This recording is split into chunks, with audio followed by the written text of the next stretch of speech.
पुणे शहरात केशवराव पंडित नावाचे एक श्रीमंत व्यापारी राहत होते. त्यांची पत्नी विद्या अत्यंत सुशिक्षित आणि धार्मिक होती. त्यांना दोन मुलगे होते, मोठा राजन आणि धाकटा विजय. जेव्हा मुले लहान होती तेव्हा दोघेही खूप जवळचे होते. एकत्र खेळायचे, एकत्र शाळेत जायचे, एकमेकांशिवाय राहत नसत. पहा, माझे दोन्ही मुलगे किती प्रेमाने राहतात, विद्या अभिमानाने म्हणायची. होय, केशवराव म्हणायचे, आपले कुटुंब नेहमी असेच एकत्र राहील. पण नियतीला काही वेगळेच मंजूर होते. राजन आणि विजय मोठे होत गेले. राजन हुशार होता, अभ्यासात चांगला होता. विजय कमी हुशार होता, पण त्याच्या हृदयात प्रेम होते. केशवरावांनी राजनला आपल्या व्यवसायात घेतले. तू मोठा आहेस, व्यवसाय तुझ्या हातात देतो. विजयला यात रस नव्हता. बाबा, मला व्यवसायात रस नाही, मला शिकवायचे आहे. शिकवायचे? केशवरावांना आश्चर्य वाटले. तू शिक्षक होशील, आपण व्यापारी घराणे आहोत. पण बाबा, नाही, तुलाही व्यवसायात यावेच लागेल. विजय दुःखी झाला, पण त्याने काहीच बोलले नाही. राजन व्यवसायात कुशल निघाला. त्याने नवीन करार केले, नफा वाढवला. केशवराव खुश झाले. राजन, तू खूप चांगला आहेस, तुझ्यामुळे व्यवसाय खूप वाढला. विजय हे ऐकत होता. त्याला वाईट वाटले. बाबा फक्त राजनचीच प्रशंसा करतात, माझी कधीच करत नाहीत. हळूहळू विजयच्या मनात ईर्ष्या निर्माण होऊ लागली. राजनलाही वाटू लागले, मी सर्व काही करतो, विजय फक्त काम चुकवतो. एके दिवशी एका करारात विजयकडून चूक झाली, त्यामुळे थोडे नुकसान झाले.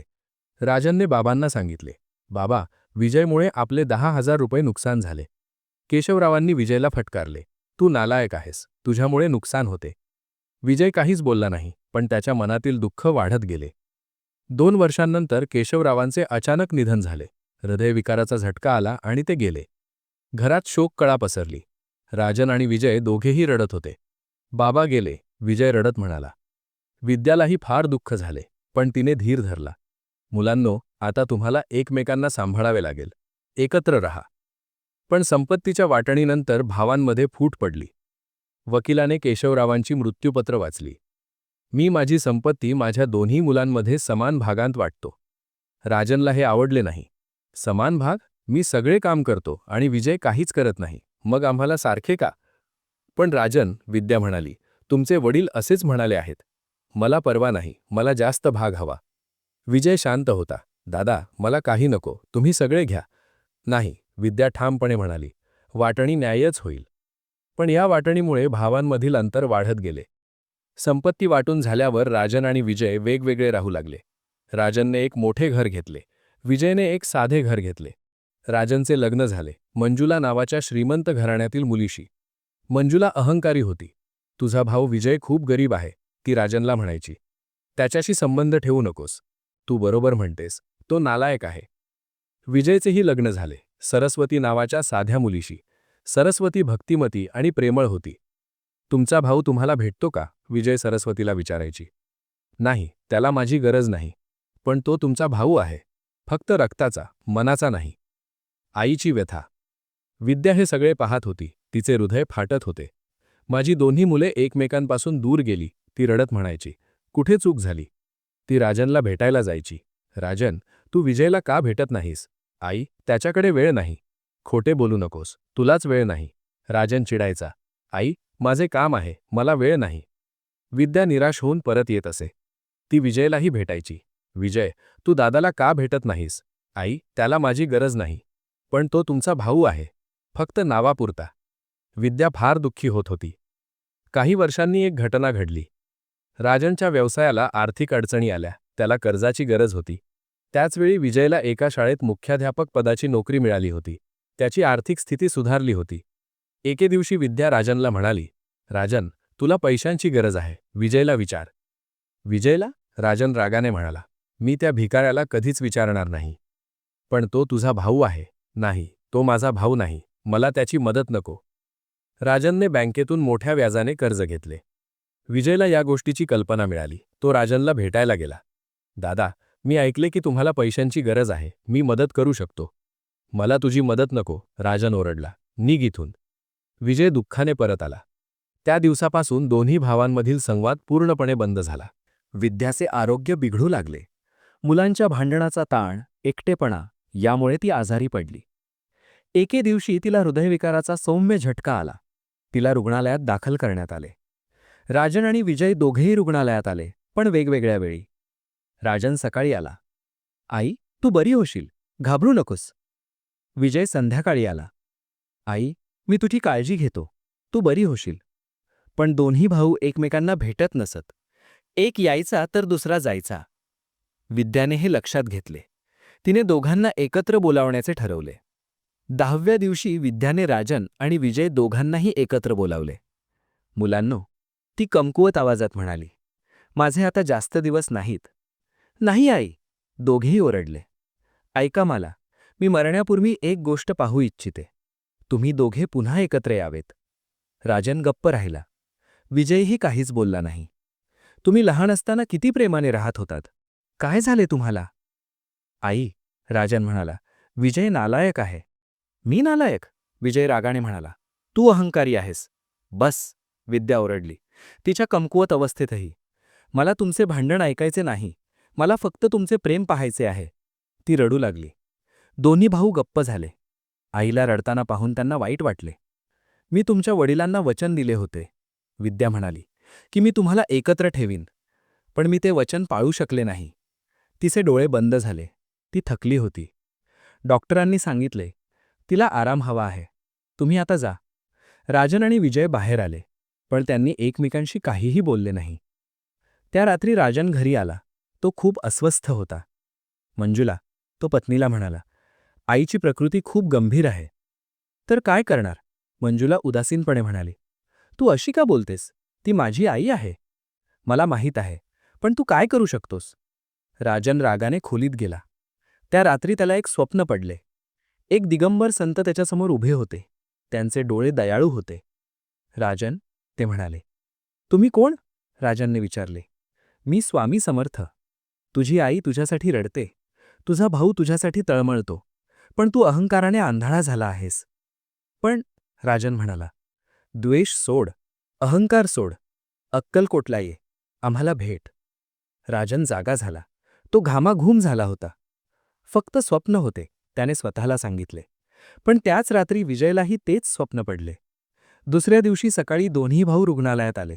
त्याच वेळी ते एकमेकांना पाहून थांबले. तुलाही स्वप्न पडले का? राजनने विचारले. विजय चकित झाला. होय, स्वामी समर्थांचे. मलाही. दोघेही आश्चर्यचकित झाले. त्यांना एकसारखेच स्वप्न पडले होते. हे काय आहे? विजय म्हणाला. माहीत नाही, पण कदाचित आपल्याला खरोखरच अक्कलकोटला जायला हवे. दोन्ही भाऊ आईला भेटले. विद्याची प्रकृती थोडी सुधारली होती. आई, राजन म्हणाला, आम्ही अक्कलकोटला जातोय, स्वामी समर्थांकडे. विद्याचे डोळे विस्फारले. तुम्ही दोघे? एकत्र? होय आई, विजय म्हणाला. विद्याचे डोळे भरून आले. जा मुलांनो, स्वामी तुम्हाला योग्य मार्ग दाखवतील. दोन्ही भाऊ एकत्र प्रवासाला निघाले. 10 वर्षांनंतर पहिल्यांदाच.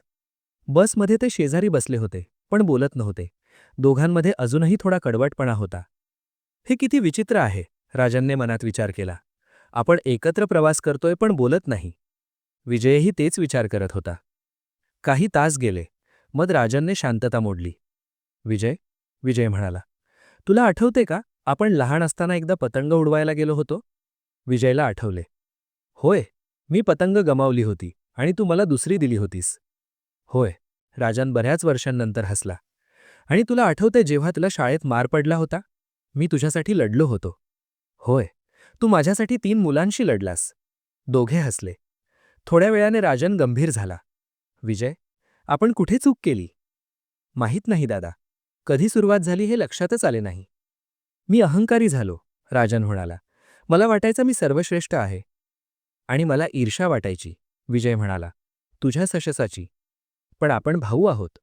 होय, आपण भाऊ आहोत. दोघांनी एकमेकांकडे पाहिले. त्यांच्या डोळ्यात पश्चातापाचे अश्रू होते. ते अक्कलकोटला पोहोचले. सरळ स्वामींच्या मठाकडे गेले. मठात प्रवेश करताच त्यांना एक दिव्य शांती जाणवली. दादा, इथे काहीतरी वेगळे आहे, विजय म्हणाला. होय, इथे एक वेगळीच शांती आहे. ते स्वामींच्या दर्शनासाठी रांगेत उभे राहिले. अर्धा तास गेला, मग त्यांचा क्रम आला. स्वामी समर्थ आपल्या आसनावर बसले होते. त्यांनी दोन्ही भावांकडे पाहिले आणि हसले. आलात?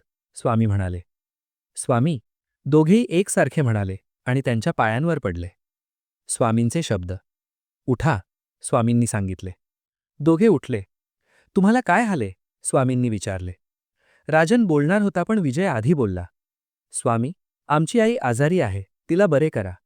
फक्त एवढेच? स्वामींनी विचारले. यावेळी राजन बोलला. स्वामी, आम्ही दोघे भाऊ आहोत, पण वर्षानुवर्ष एकमेकांशी बोलत नाही. आमच्यात द्वेष आहे. आम्हाला योग्य मार्ग दाखवा. स्वामी गंभीर झाले. तुम्हाला द्वेषाचे खरे कारण माहीत आहे? अहंकार म्हणून? राजांनी विचारले. ईर्षा म्हणून? विजयने विचारले. नाही, स्वामी म्हणाले. विसरणे. विसरणे? दोघे चकित झाले. होय, तुम्ही विसरलात की तुम्ही भाऊ आहात. तुम्ही विसरलात की लहानपणी तुम्ही एकमेकांसाठी लढला आहात. तुम्ही विसरलात की तुमचे रक्त एकच आहे. राजन आणि विजय गप्प झाले. आता एक परीक्षा आहे, स्वामी म्हणाले. तुम्ही दोघे 7 दिवस येथे राहाल. या 7 दिवसात एकत्र काम कराल, मठातील सेवा कराल. पण एक अट आहे, तुम्ही एकमेकांशिवाय राहू शकणार नाही. म्हणजे? राजांनी विचारले. म्हणजे तुम्ही दोघे एकत्र खाल, एकत्र झोपाल, एकत्र काम कराल, लहानपणी जसे राहत होतात तसे. विजयला आश्चर्य वाटले. पण स्वामी, तुम्ही आमची परीक्षा द्यायची आहे की नाही? दोघांनी एकमेकांकडे पाहिले. आम्ही करू, ते एकसारखे म्हणाले. पहिल्या दिवशी राजन आणि विजयला एक लहानशी खोली देण्यात आली. त्यात 2 चटया होत्या. इथे दोघे राहायचे? राजन कुजबुजला. असेच स्वामींनी सांगितले आहे, विजय म्हणाला. सकाळी त्यांना मठातील गोशाळेत काम करायला सांगण्यात आले. गोशाळा? राजन आश्चर्याने म्हणाला. मी कधीच गायींची सेवा केली नाही. मीही नाही, विजय म्हणाला. पण त्यांना करावेच लागले. दोघांनी एकत्र गायींना पाणी दिले, त्यांना चारा दिला. सुरुवातीला अवघड होते, पण हळूहळू त्यांना त्यात मजा येऊ लागली. हे पहा, विजय म्हणाला, ही गाय तुझ्याजवळ येते आहे. खरेच? राजन हसला. दुपारी त्यांनी एकत्र जेवण केले, जमिनीवर बसून एकाच ताटात. किती वर्षांनंतर आपण एकत्र जेवतोय? विजय म्हणाला. 10 वर्ष, राजन म्हणाला. 10 लांब वर्ष. रात्री जेव्हा ते झोपायला गेले तेव्हा राजनने विचारले, विजय, तू झोपलास का? नाही. मला एक गोष्ट सांगायची आहे. काय? जेव्हा तू लग्नासाठी पैसे मागायला आलास, मी तुला नकार दिला. मला खूप वाईट वाटते. विजय काही क्षण शांत राहिला. मग तो म्हणाला, दादा, मलाही एक गोष्ट सांगायची आहे. जेव्हा तुला आर्थिक अडचणी होत्या आणि मी मदत करायला आलो, तू नाकारलेस, तेव्हा मला खूप दुःख झाले होते. मला माफ कर राजन, कुजबुजला. मलाही माफ कर. अंधारात दोघेही रडत होते, पश्चात्तापाचे अश्रू. तिसऱ्या दिवशी त्यांना मठातील भांडी घासायची होती. शेकडो भांडी. इतकी भांडी? राजन आक्रोशाने म्हणाला. चल एकत्र करूया, विजय म्हणाला. ते भांडी घासू लागले. काम करत करत ते बोलू लागले. विजय, तुला आठवते का आपले बाबा कसे होते? राजन म्हणाला. होय, ते खूप चांगले होते. त्यांनी आपल्याला नेहमी सांगितले, भाऊ एकमेकांचे असतात. पण आपण त्यांच्या शिकवणीला विसरलो. होय, ते थांबला. दादा, खरे सांगू, मला नेहमी तुझा हेवा वाटायचा. का? कारण बाबा नेहमी तुझीच प्रशंसा करायचे. मला वाटायचे ते मला प्रेम करत नाहीत. राजन आश्चर्यचकित झाला. पण विजय, बाबा तुझ्यावर खूप प्रेम करायचे. त्यांनी मला कित्येक वेळा सांगितले, विजयाचं मन किती मोठं आहे. खरेच? होय. विजयचे डोळे भरून आले. मला माहीतच नव्हते. आणि मला देखील तुझा हेवा वाटायचा, राजन म्हणाला. माझा? का? कारण तू इतका सरळ होतास, इतका प्रामाणिक. मला वाटायचे मी तुझ्यासारखा का नाही? दोघे भाऊ एकमेकांकडे पाहू लागले आणि मग हसू लागले.